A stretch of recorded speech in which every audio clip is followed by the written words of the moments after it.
Thank you, Dr. Baird, very much. And thank you all for having me. I am so excited to talk to you about this program that I truly love and I am excited about. So, the MLS program, we are 68 years old and we have a lot to talk about. So, today, the focus of the talk, we're going to talk about three main things. One, we're going to talk about what is an MLS? What function do they fulfill? What are they up to? Then we're going to talk about what we do right here at the University of Washington with our MLS program. How are we meeting the needs of our students, the University of Washington, and the community at large? And lastly, we're going to identify some growth opportunities. Where can the MLS program expand to better meet the needs of everyone? So first, I have no disclosures. Dr. Baird summarized this nicely. I am an MLS by training, so I have a non-traditional path into faculty. Got my bachelor's from Michigan State. I'm happy to talk about life in the Midwest for anyone who's interested. And then I earned my master's here at the University of Washington. I have worked both in micro and transfusion. And then in 2018, I did come over and join the faculty over here at UW. Now, what is an MLS? So very often when students come to us, they tell us they want to be an MLS and we're so excited for them. And then they go out in the world and they begin telling their friends and family. And they're going to get this blank look on everyone's face. And they're going to have to sit down and explain it to them. And if they do it well enough, they're going to get a look of a light bulb will go off. And their friends and family are going to be like, I got it. You're the person who's going to be drawing my blood. That is commonly how people respond. So MLS as a profession, we're kind of suffering with a PR crisis. That very often our intersection with the public at large is through phlebotomy, which is great, but it's only just a small portion of what the laboratory and what MLS do. And it even goes so far as phlebotomy is not often anymore a role MLS are fulfilling. In some hospitals, yes, that is the case. But in other hospitals, right here in the UW, we don't perform phlebotomy if we're in MLS. There is a whole separate job profile for phlebotomists. So traditionally, when we start thinking about MLS, though, there's four main areas that MLS works in: chemistry, hematology, microbiology, and transfusion. Those are the four main pillars, and it's what we really focus and train a lot of our time on with students. Chemistry is all about doing your basic metabolic panels. Hematology, your CBCs. Micro, identifying organisms and their susceptibilities. And transfusion, which is all about providing compatible blood products. So that's classic. And that's what we kind of train our students in. But in actuality, as you start to peel back and look at the role MLS are fulfilling, they very often go into other areas. They're doing other things as well. They might pivot slightly out of the lab, just like I did, and start taking on other responsibilities. With myself, there's education. But based on my personal experience, I have a lot of friends who got trained, just like I did in MLS, and we're doing a variety of different roles. Friend of mine got her PhD in microbiology after getting her degree as an MLS. And then now she's a lab director, where she oversees a lab. Another MLS I know, she actually went to med school, and now she practices internal medicine. And she loves her background as an MLS because it gives her an opportunity to talk to medical students, residents, the importance of laboratory science. Another friend of mine, she went and got her master's in public health. And she now works for the CDC, focusing on global pandemics. I mean, what an interesting time to be studying global pandemics with a background in laboratory science. And she's doing that right now. Another individual might be working in biotech, where they're focusing on developing cutting-edge techniques to treat or diagnose illness. Or maybe you switch in gears and maybe you go into lab information systems, working on the computer side of things. Because it really takes an MLS sometimes to sit down and chart out and say, okay, the instruments are generating these results. This is how it needs to get into the patient's chart. How do we make that happen safely? So in MLS, when they're working through this, they can fulfill lots of roles within healthcare. The MLS degree that is offered actually gets students very capable to work in healthcare in a variety of different roles. Let's talk a little bit about what MLS are in more the traditional mindset, working in the lab. So in MLS, when you add the credentials, they mean some things. The first thing the credential might mean, you have a 4-year degree. You're not going to be ASCP, the American Society of Clinical Pathology, is not going to award those credentials unless you can show you have a 4-year bachelor's degree. Typically in a science, such as biology or chemistry, they will accept a bachelor's of arts, showing that you have enough credit hours in biology and chemistry. The next thing you have to show is some level of internship, hands-on activity, where you can demonstrate you are learning the skills necessary to perform testing. The last thing you have to do to get those credentials is you have to pass a board exam.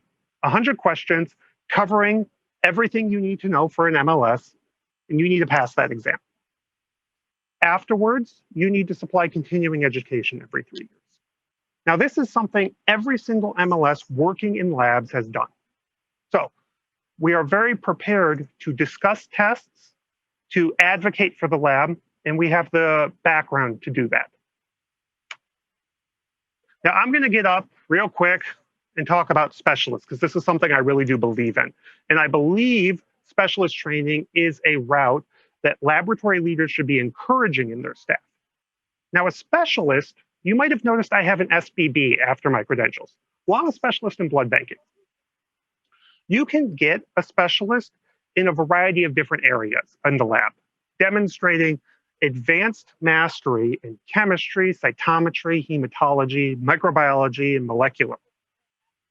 I think as laboratory leaders, this is something that should be encouraged in staff so they can show and develop their own skills. And this is an often underutilized credential you might see. But it still is very applicable, and you might encounter it with MLS. Often these individuals go on to take leadership roles within our department. Now, it is a good time to be an MLS. Very often when individuals come to us, the first thing they want to know, the first thing they're most curious about is, what does the job outlook look like? We are kind of one of those degrees that still very much ties to, here is your degree, here's the job you offer. And the job market is growing. The Department of Labor estimates that the MLS profession over the next 10 years is going to have 7% more jobs. There's going to be job growth based in the new tests being developed, more labs popping up. Now, the Department of Labor, when they say all jobs and they look across the field, the job growth is only 4%. So MLS profession is growing more and faster over the next 10 years. Now, another component of this is retirements. So not only are jobs popping up, brand new jobs, but retirements are a factor, because the MLS workforce is a little bit on the older side, and it's an ongoing issue we are addressing. So ASCP sends out a survey every couple of years looking at vacancies. And they send this out to hiring managers. And they say, over the next 5 years, how many of your staff do you anticipate to be retiring? And then depending on the area of the lab, they sort the data, but the answers vary between 9% and 27%. Now, I want you to think about that for just a little bit. Really absorb that 27%. As leaders, imagine looking out at your department and you're going to lose 27% of those individuals from retirement. Those individuals with their leadership, their experience, their knowledge are going to leave. How are you prepared to fill those roles? Now, The other factor I like to talk about is that when ASCP sends out the vacancy survey, they ask them, they say, okay, you have these openings. Why aren't you filling them? 50% of managers say the biggest concern for hiring and also retaining their staff is pay related. MLS are able to get better pay offers or better benefits from other departments. Now, from one side, this is great for my graduates. They are able to go out there, get a job, argue for better pay, and due to the retirements, step into leadership roles much sooner than maybe traditionally we've been prepared for in the past. From lab leaders' side, though, this is an ongoing issue that we need to think about and think, how are we going to fill these roles, both at the entry level and the leadership roles? Now, let's start taking a dive right here in Washington. In Washington, there are 3 programs graduating MLS. Heritage University is graduating 12 students a year. Providence Sacred Heart, 20. And here at the University of Washington, 30. Now, as a group, do we think that is enough for Washington? Well, while I was preparing for this talk a couple weeks ago, I did just a quick look. I'm in MLS. Let me go look around.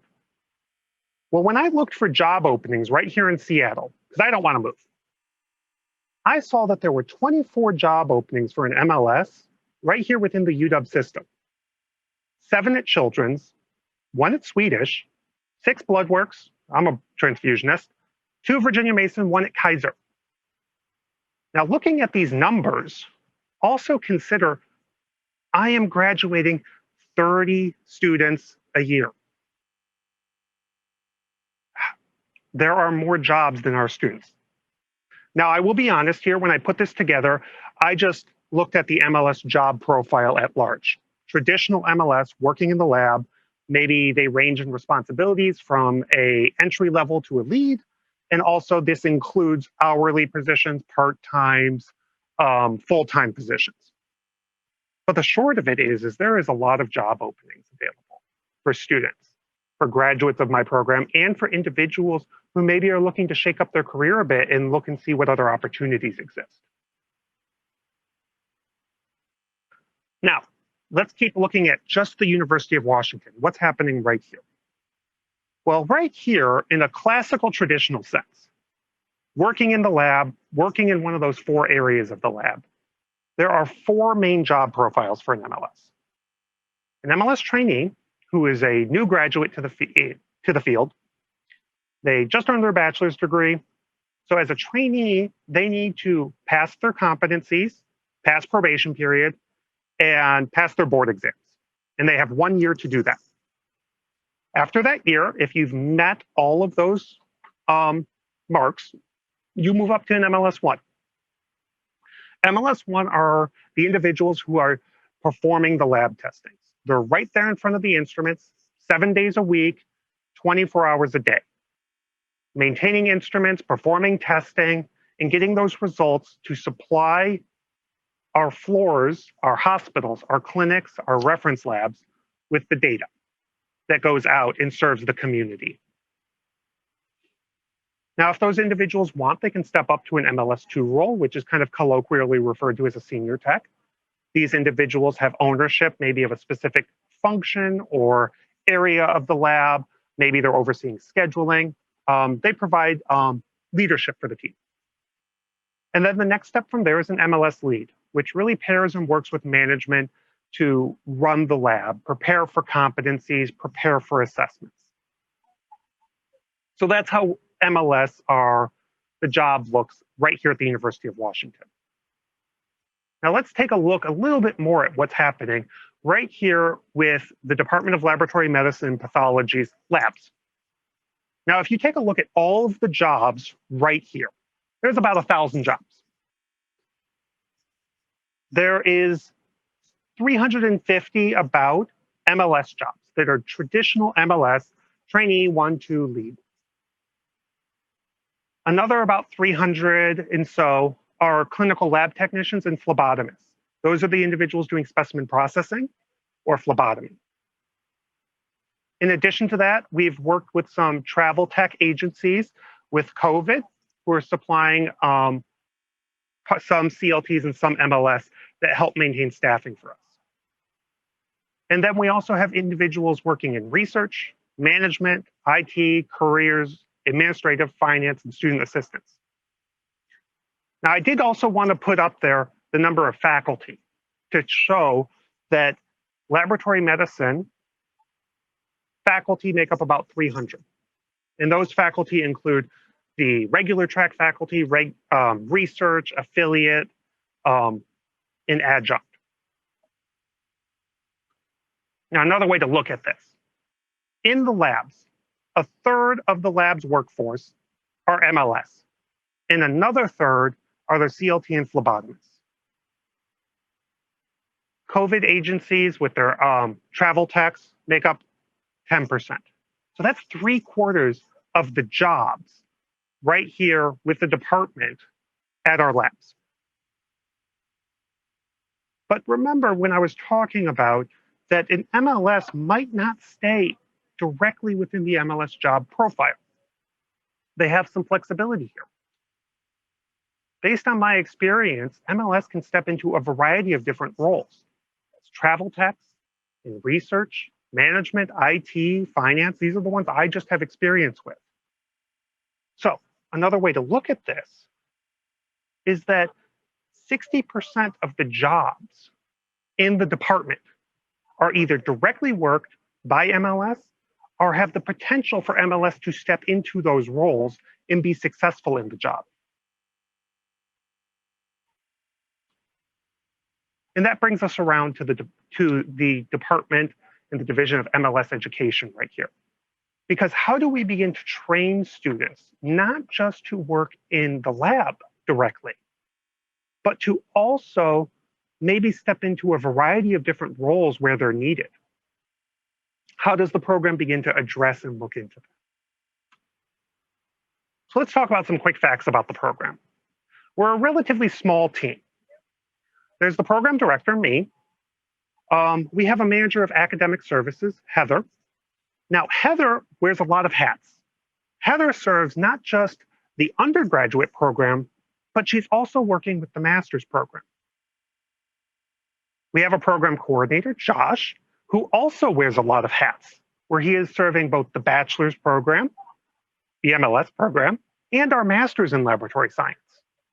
Now, Heather and Josh, they kind of oversee everything that's outward facing in our department, in our team. So they are doing recruitment, they're doing admissions, they are working with our affiliate sites.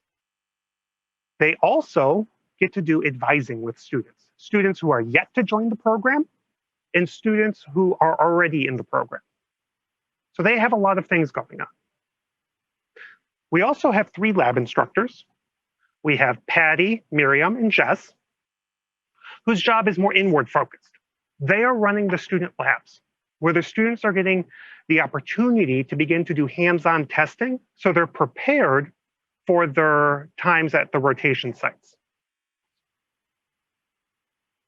We also have quite a few faculty who help us out by being course directors. With chemistry, we have Dr. Bankson, who actually also serves on our committee. So he stays and works and teaches with us a lot of the time. In hematology, we have Dr. Sabbath. Molecular genetics, we have Dr. Lockwood. And in microbiology, we have Dr. Barasa. All of them overseeing their class, providing leadership and structure, in addition to just their teaching responsibilities. We're also an accredited program. So anyone who's familiar with dealing with CAP inspections, that's similar to what we have, except it's not CAP. Our program is called NACLS. Now, one of the nice things about our program is we're cohort style. So when a student comes and joins us, what they're doing is they're signing up to work with us for their 2 years, junior and senior year. And they stay with the same exact student group as they go through all of our courses, which is great. on a big university like ours. On a university like this, students often can feel lost. They feel like that it's hard to form connections. Once they come and join our program, with just a small group of 30 students, they start to feel like there's more of a sense of community, which is great to see the students connect with each other and start to form those relationships. Now, your fun fact of the day, you get to remember anything from today. We, the MLS program, graduated our first class in 1952, which means we're older than both of our parent departments. The Department of Pathology was founded in 1954, and the Department of Laboratory Medicine was founded in 1969.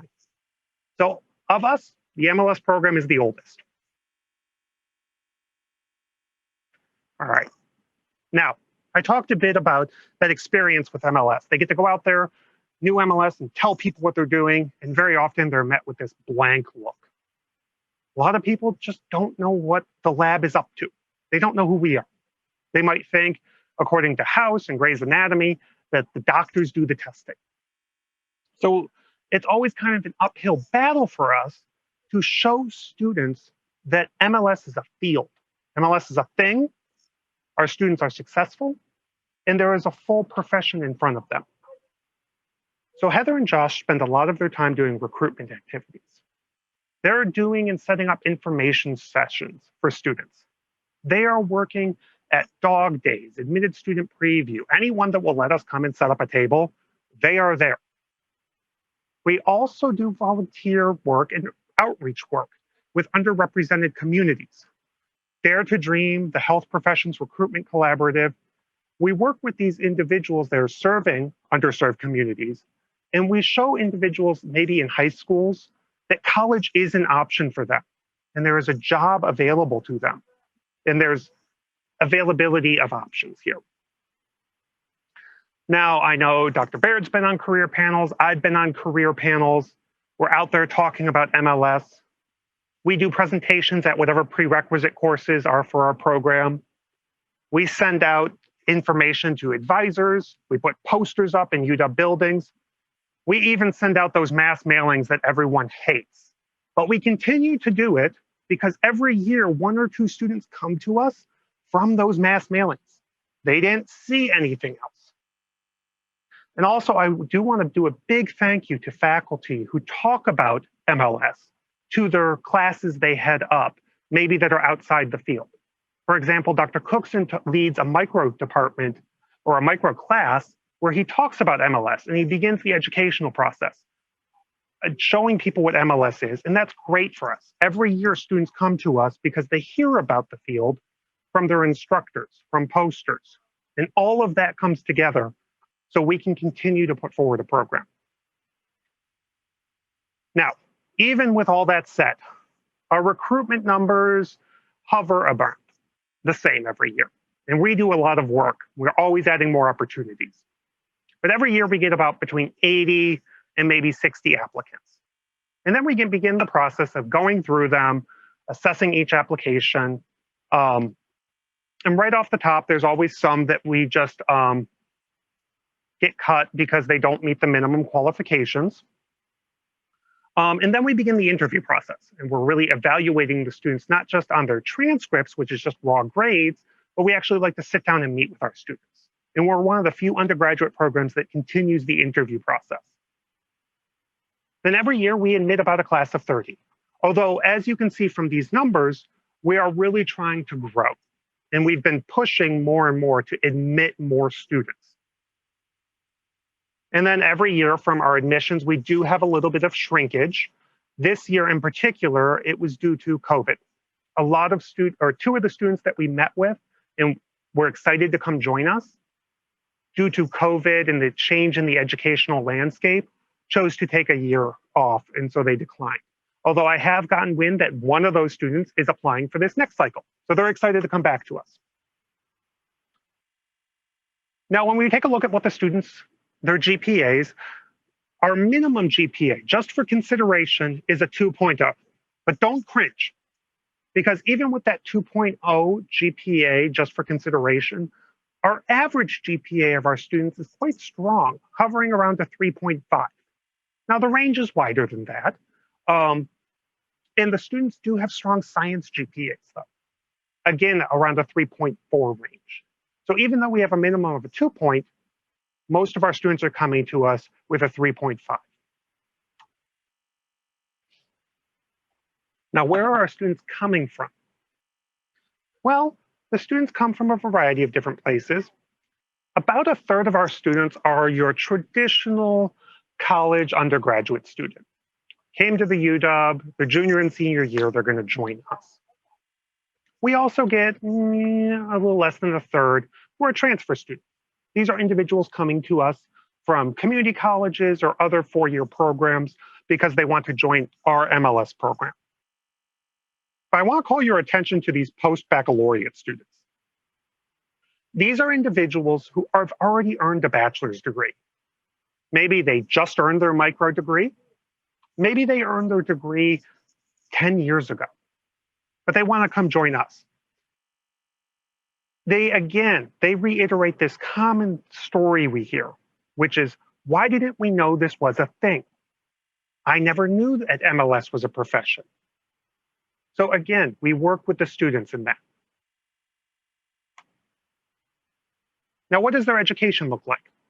Well, their first year with us, their junior year, they're going to be staying in class with us for fall, winter, spring, and summer quarter. Yes, we are mean. We have them come and work with us on summer quarter. Every year we warn the students when they join us, summer quarter is an option. Every year they collectively forget about it, and we have to remind them. And we keep them busy when they're with us. We cover a lot of courses. We're doing fundamentals such as how to wear PPE, how to read and write an SOP, what is appropriate lab behavior.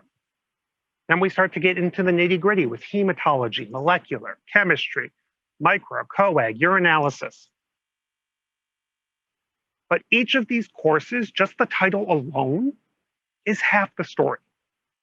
Because each course, in essence, is two courses. One course is theory, and the other course is the hands-on practical knowledge of how to do that. Think about it. They need to know both. And MLS needs to be able to say exactly what is a Gram stain. What's going on? What is crystal violet? What's saffron? And then they also need to be able to perform that test, which is an entirely different skill set. So we have to focus on both of those things. And so we keep our students quite busy for a full year just teaching them the skills. Now, we aren't completely heartless. We do give them 5 weeks off in between because the university makes us. So the students come back to us fall quarter, and we hit the ground running with transfusion. Now, transfusion's a little bit of an odd duck, and not just because of the content. Transfusion, we have to teach the entire course in 5 weeks.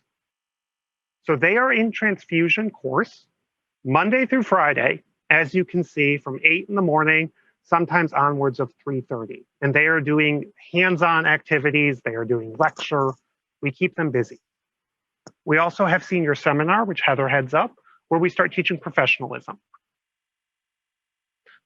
But the reason we have to teach that entire course in 5 weeks is because we have to quickly get our students off to rotation. Now, rotation is really the exciting part of our program. And our students tell us this is both the most exciting part and also the scariest part. Now, our students go off then to rotations. The baby birds leave the nest. And they're going to do 5 rotations at 5 weeks each. And that's going to take them through the rest of fall quarter. Then they're going to do all of winter quarter and spring quarter there. Each rotation is 40 hours a week, Monday through Friday, mostly day shift. Sometimes it's going to be second shift. We've yet to place a student on third shift, but I'm open to that idea as long as the program can keep growing. And we place them at 17 different sites. Students are going mostly in the Seattle area, but we're going to place students all the way up north as Bellingham and all the way down south as Olympia.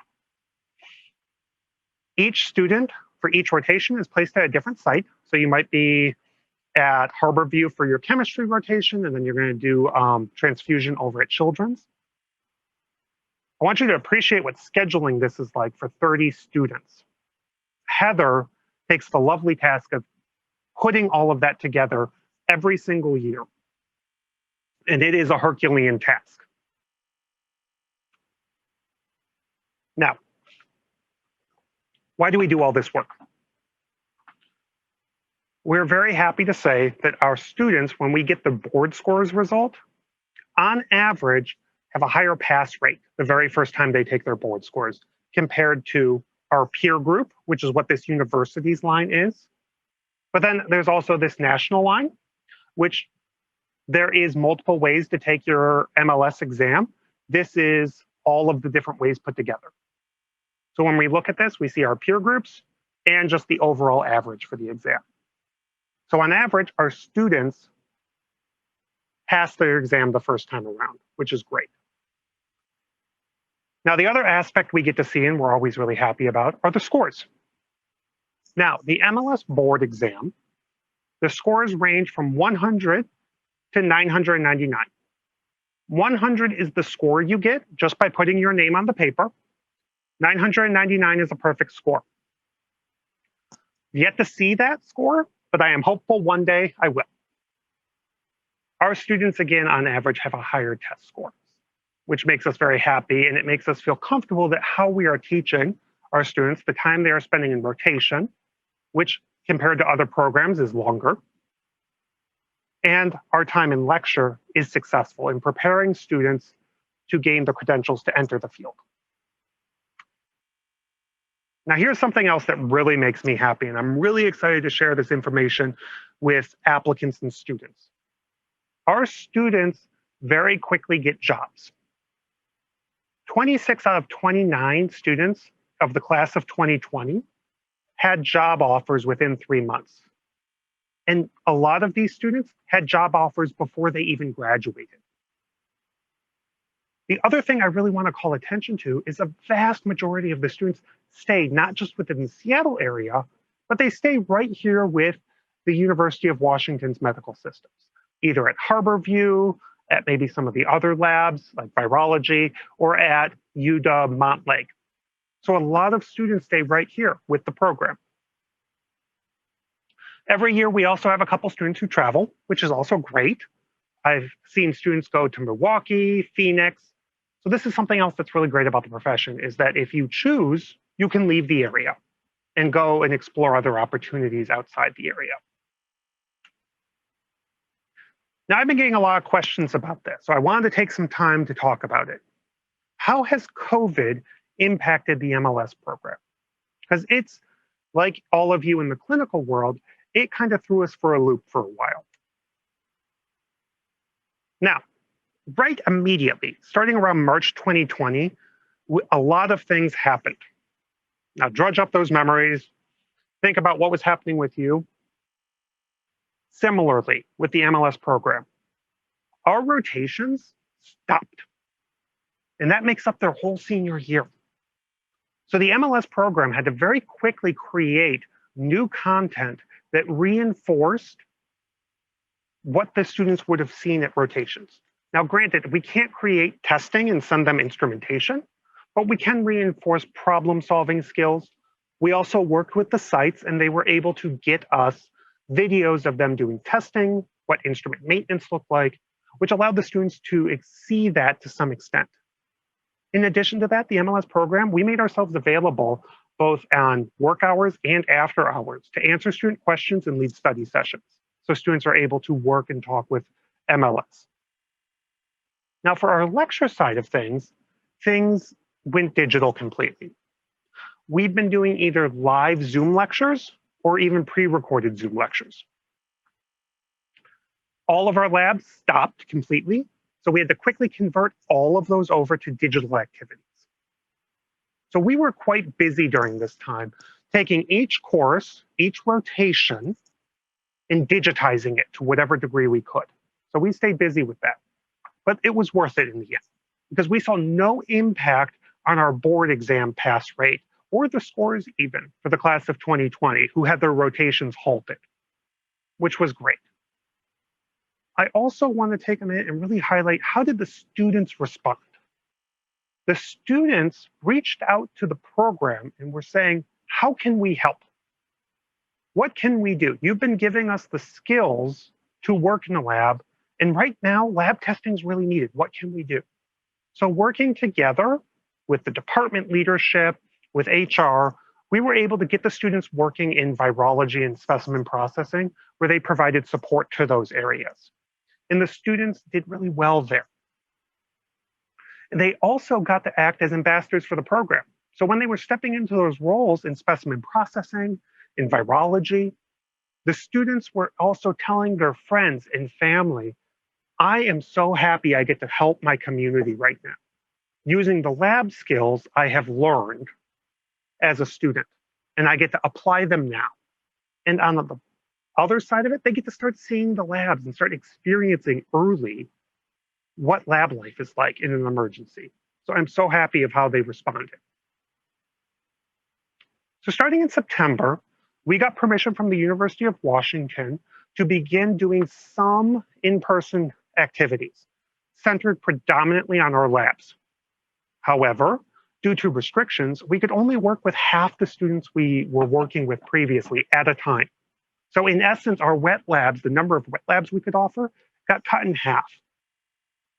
We also had to enforce with the students rules on PPE. They needed to wear gloves, masks, lab coats, all of that was reinforced. There's also the student attestations where they're attesting they don't have COVID. In addition to all of that, we worked with the students and we reinforced to them that if they are even remotely suspicious that they are ill, don't come in. You will get a makeup exercise that is worth the exact same amount of points. The students who were working in virology and SBS have continued to work in those areas by and large, and they are working a variety of different shifts. Several students are on night shift, which is why we've made the decision for our lectures that even though we might do Zoom live, we still record everything.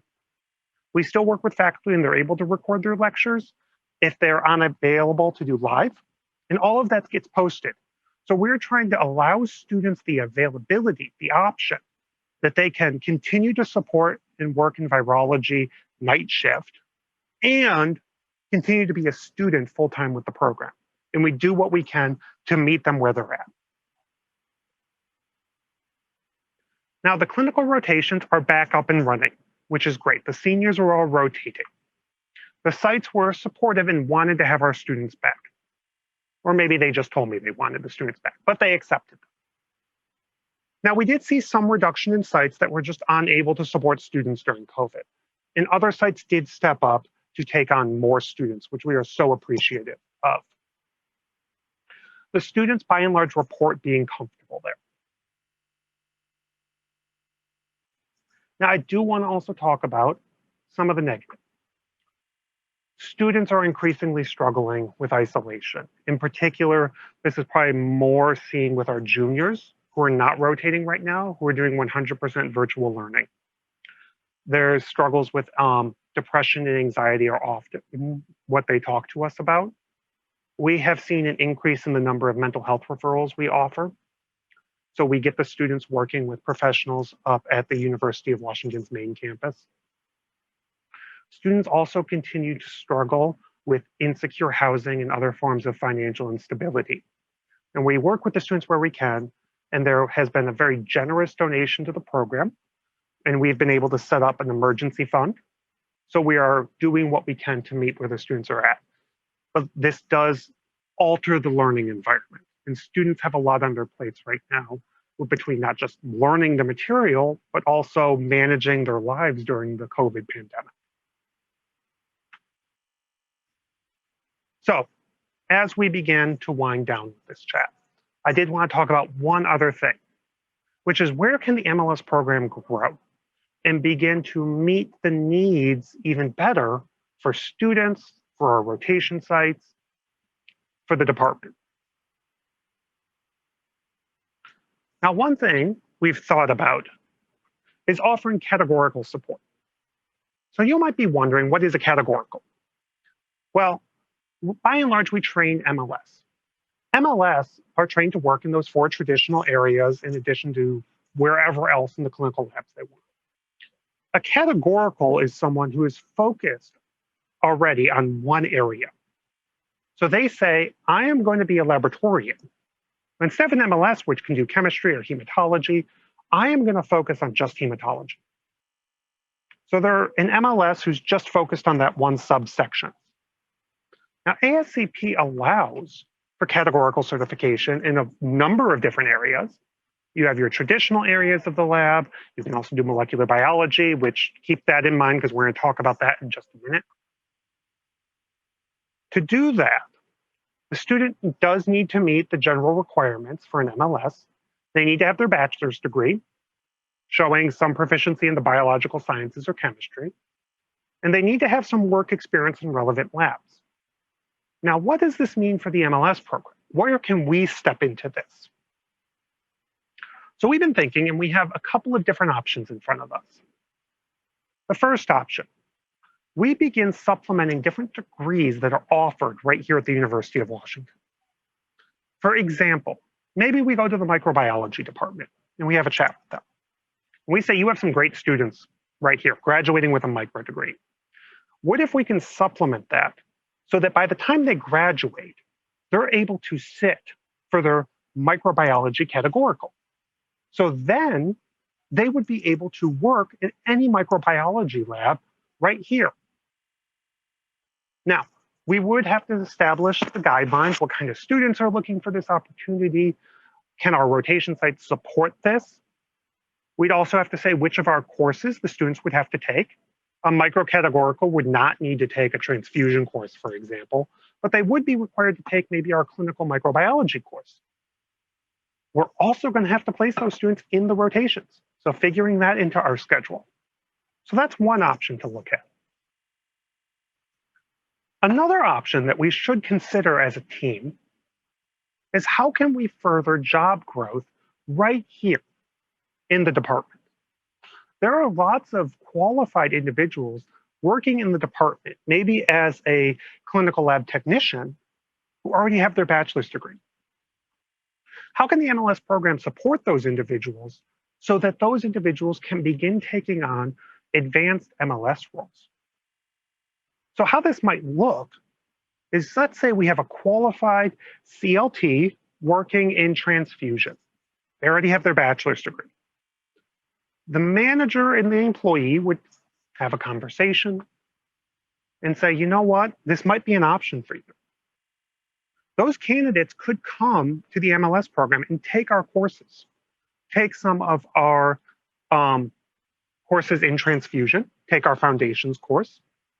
Tuition exemption applies for UW employees, so they could take the courses for minimal processing fees, like $50. But the rotation experience is not going to fall within the purview of the MLS program.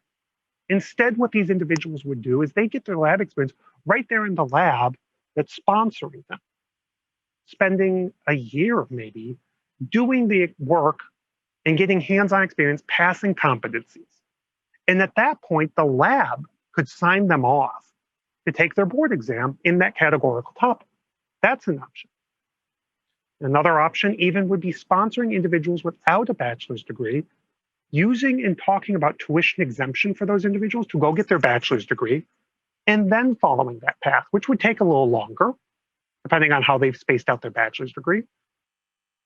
But we can help them with that process and put together a plan that meets what ASCP requires for categoricals. There's one option.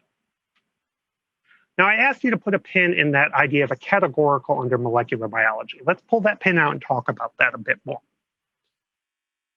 Molecular biology is a growing field. We are seeing more and more of our MLS students step into molecular labs. They're excited to work there. Now, what some programs, MLS programs, are seeing, they're seeing that very same thing. So they have created whole separate bachelor's degree in focusing on molecular biology. So that when a student graduates from that program, instead of sitting for an MLS, they sit for a molecular biology degree. And they're then eligible to work in a molecular diagnostics lab. So that would be an option, creating a whole new bachelor's program under and in the department that's focusing on molecular work. Now, this wouldn't just be created from nowhere. There are some similarities with the MLS program. Our foundational courses of 301 and 302 are an option, which the students could take. We also have 435, which is our molecular course the students take, the MLS students. And we would require similar prerequisites in biology and chemistry to ensure the students have the background they need. Now, there would be differences. The molecular biology would require a prerequisite in genetics. MLS students currently don't have that prerequisite. We would also require rotations in a variety of different molecular labs. Right now, the MLS students get a 1-week rotation that's kind of portioned out from their transfusion rotation, where the students do focus on DNA extraction. That wouldn't be adequate for a molecular biology. When you look at the requirements for a molecular biology categorical individual, they need to see rotation time in molecular microbiology, molecular pathology, and molecular genetics. So that we would need to increase the number of rotation sites to provide all of those opportunities for a student. Now, the last thing I want to talk about, what about MLS that want to continue to grow and advance, step into more advanced leadership roles? Well, right now, the department has the Master's in Lab Science, which is great for students that want to stay laboratorians. But often, you will talk to MLS that want to step onto the pathology side of things. And there is a path for that, but there isn't a path right here. And that path is called a pathologist assistant. This is widely thought of to be an advanced practice for an MLS. You get certified with the same exact group of people that certify MLS. And then you're prepared to assist in surgical pathology, autopsy pathology, do administrative functions with the pathology team. Right now, there is no current pathology assistant program in the WWAMI region. And this is a field that is growing and is in demand. There's very few programs. The closest program is in Loma Linda. Now, this would be a 2-year master's program. Their program would be certified by NACLS, which is the exact same group who certifies MLS programs. So there's a lot of common ground here. Their program would look similar to ours, where there'd be a year focusing on lectures and labs and a year focusing on clinical rotations. Coursework would also have to be found or created for them, covering a whole range of topics, including anatomy, physiology, pathology, various techniques, laboratory medicine, and medical ethics. Now, with all of these, what are the next steps? How do we get there? Well, it also always starts with identifying interested faculty members and rotation sites. So if anyone listening today is interested in any or all of these options, come and talk to us. We're excited to work with you on this. Curriculum needs to be created. We need to start reaching out to those accrediting agencies to ensure that we are compliant as we sign students off to take their board exams. And then, of course, the University of Washington has their own process for approving new programs similar to a pathologist assistant or a new undergraduate program such as the molecular biology. So we're here at the end, and I just want to say thank you so much to the MLS program here. I love working with you guys. You're a great team to work with. All of our rotation sites, you do amazing work working with our students, and we are so grateful for you. All of the faculty here with the Department of Laboratory Medicine and Pathology who are leading courses, giving guest lectures, all of it, student mentorship, it's great. The students love the experience with you, and thank you so much. And lastly, I want to thank the students. You guys are great. I love spending time with you, and you guys, with your great questions, makes it a real delight to work with. And that's it.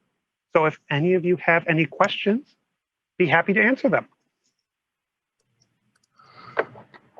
Thank you, Max. That was wonderful. There's a few questions already, and I have someone as well. So Becca Chow asked one of the first questions. Do you need CE for a general MLS and specialist separately, or can you have CE count for both of they allow you to double dip a bit for your CE. So while you're still responsible for, I want to say 36 credit hours, as an MLS and a specialist, you need to show a lion's share in your specialty, but otherwise you just have to submit the 36 continuing education credits. So you don't have to double. Thank you. So Susan Fink is asking, first she says, wonderful talk and thanks for your work on this amazing program. Do you think that the virtual learning options that you've started during COVID will continue post-COVID, or will you go back to the original education plan? I think some of it will be continuing. I mean, the availability of, let's say, recording lectures even, which was kind of sporadic originally, we have gotten such great feedback from students that really improves their flexibility. They do miss out on some interactive bits, so we need to find a way to integrate both the interactive parts, but also student availability. From us also, like some of the activities we performed in the lab, those are going to stay with us because we have found out that by focusing on the problem solving skills instead of the hands-on, with some activities, it actually lets them really master that one theoretical concept a bit better. And maybe that hands-on activity is not as necessary. So there's actually been some really good resolution and growth for our program born from COVID. Great. Thank you. Lucifer has a few questions. I'm going to, she has says wonderful for the MLS program. I'm going to try to summarize our questions. One is, can you talk more about how the MLS grads in their career trajectories can be prepared for roles in either quality management or operational management and leadership? Yeah. So we've seen students step into those roles. We do offer training in management. Heather oversees the portion about professionalism. It's a small portion, to be honest, where we focus on, we discuss, have a conversation about CAP. We provide the history of quality and why we do it. And we're really trying to prep students, though, to apply that knowledge as entry-level techs. We're always happy, though, to talk about management. There is a course coming up, a 500 level course in management where we invite the students to attend if they want to. Mostly, though, it's aimed at the master's students. So that's how we kind of focus on it. It's not the biggest focus, but we do try to include it. Okay. So she has a follow-up as well. So given the increased interest in clinical lab professionals like this, do you think that the UW and our department can fill this kind of gap for training and stand out producing leaders? And even more, do you think we can be advocates to associations such as ASCP or ASQ to recognize quality management as a separate specialty? So glad you're talking about quality because I hear so many people talking about it and they come to me and say, we really want to focus more on quality. I think there is a role for the department. I think there is a lot to grow with quality. In particular, though, I want to say I think the focus should be, well, a bit in the students with the MLS, but really the master's program, I think, is in the best position to begin working with those students on quality because they already kind of understand lab by that point and lab testing, and now they're ready to process and think through with the lens of quality. So I think that's kind of where the department should really focus, is try to grow quality as part of our graduate education. Okay. Thank you. So Josh Lieberman says, thanks for the great talk, and asks, in terms of teaching techniques, do you think any of the adaptations that your team have made to deal with COVID are going to stick around for the future? I think you've answered that. Josh, if you have any other questions, feel free to come talk to me. Hamilton Sang is asking, do the MLS get a choice in their preference in sites for their rotations? They do get a voice. We always consider. The students generally fill out a survey where they're able to talk to us about they have a car or they don't have a car. They have family in Bellingham. They have family in Olympia. And we take all of that into consideration. At the end of the day, because we have to place 30 students at so many different sites, though, we reserve the right to put students where we have to so they get the experience. And by and large, students are happy with it. We don't often have to send students. I have yet to see a place where we've sent a student where they really didn't want to be. There's a few questions about your comments about the PA program. And just to summarize, is this something that we're really thinking about? And how far are you along in developing a PA program here? Well, I'm seriously considering it. I don't know think if it is Jeff a Baird is valuable on as well opportunity. yet, but I really think it's a valuable opportunity. It, though, to be honest, has not gone any further than just kind of brainstorming within the MLS group how we can continue to support our students. It hasn't leapt off the paper to working with, I think the next step would then be taking it to the School of Medicine and getting permission from the School of Medicine that this is a development area for us. And then from there, going to the UW at large. So that's kind of where we're at. We're still very much in a brainstorming place. thank you. We're running out of time, so I'm going to ask two more questions. One for Mark Wenner. You mentioned financial support for students in the program. Is the funding sufficient, and are there students who cannot accept enrollment or who do not continue with the program because of funding? We have had students leave in the past due to funding concerns. This has really put things under a very tight position with finances. At the end of the day, we do have some scholarship funds. If you're interested in supporting, please reach out. We can put you in touch with those programs. So we give students scholarships. Generally, the amount is in the range of a couple thousand, so it's able to soften the blow. We're not able to fully fund anyone's time with us. That would be something to consider, though, going forward. Thank you. And then the last one, if several people have asked of what are the obstacles for growing the MLS program? Is it clinical rotations, or what would it take to be able to accept more students into the pool of MLS students that we're teaching each year? There's a couple things. Rotations are a huge one. We're very tight every year with placing students for rotations. Every year we need to kind of ask strongly, maybe kind of bribe some sites, send over some cookies to take just a couple more students. So that's tight. The other consideration is our lab space. We can only work with so many students in our labs at one particular time, and we're pushing it right now with 34 when we accepted 34. So that's tight. So we would have to consider growing outwards into more lab space if we're going to continue growing as an MLS program. Lecture is not so much a component. We're able, especially now that we feel increasingly comfortable with virtual learning, doing some in-class activities, but also lectures with virtual means. We can get that out wider and wider to audiences. So it's mostly focused on wet labs in rotation space.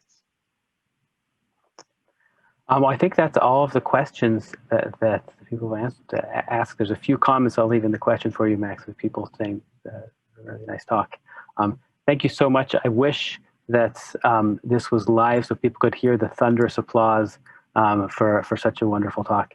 And please keep up the good work and our training for our master's program. I think it really is a asset for our department and for our health system. So thanks so much. Thank you very much. And everyone, have a good day.